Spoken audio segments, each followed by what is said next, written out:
All right, so big number two, Yep. how to lose your faith in 10 ways. The second way to lose it is when you occasionally do attend church, judge every word.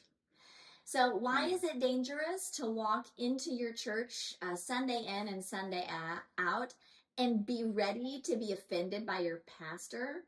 Well, it's dangerous because when you sit in the seat of the scornful, according to Psalm 1, you lose your blessing. Can I just read that to us? Psalm 1, 1 and 2. Blessed is the man who walks not in the counsel of the wicked, nor stands in the way of sinners, nor sits in the seat of scoffers. So we've got to just be aware that this scripture is talking about how to be blessed. And it says, if you want to be blessed, don't be a scoffer. Yeah. What's a scoffer? A scoffer is a person who mocks or derides something. A scoffer is a person that's full of scornful words. You know who the chief scoffer is? Satan. Yeah. And I don't know about you, but I don't want to be on his team. And I definitely don't want to be on a team that he's the captain of, yes. right?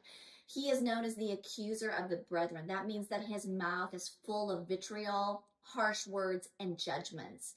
And so I would just encourage you, if there's any part of you that walks into a worship service actually looking for something to be offended about, you may be on the wrong team. You know, one of the reasons I love to get our boys involved in private music study from a very young age is because it teaches them that there are experts still in the world who know their subject area so well that you don't get to have an opinion, right?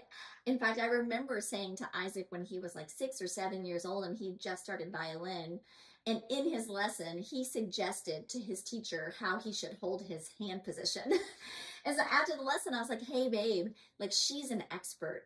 And we aren't going to come in with our own suggestions about how to play the violin. Whatever she says to do, we're going to do.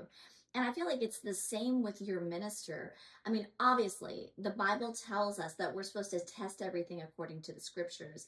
But in what I'm seeing, people aren't coming in and scoffing at their pastors in terms of their biblical knowledge and understanding.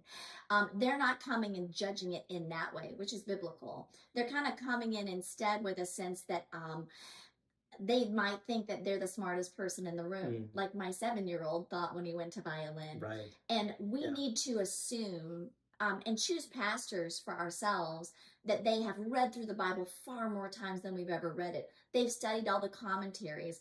They've read through all of the sermons by the greats like Charles Spurgeon and John Edwards.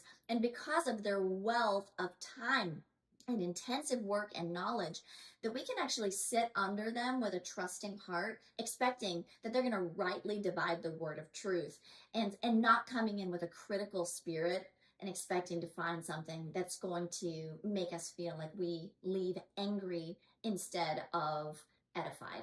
Yeah, transformation. Yeah. I mean, when you go into the church service, it's important to look for transformational experiences, right? You want to be transformed by the word and the preaching of the word. And if you're going in, like Misty said, and you are judging that instead of being transformed by that, that's definitely a flag.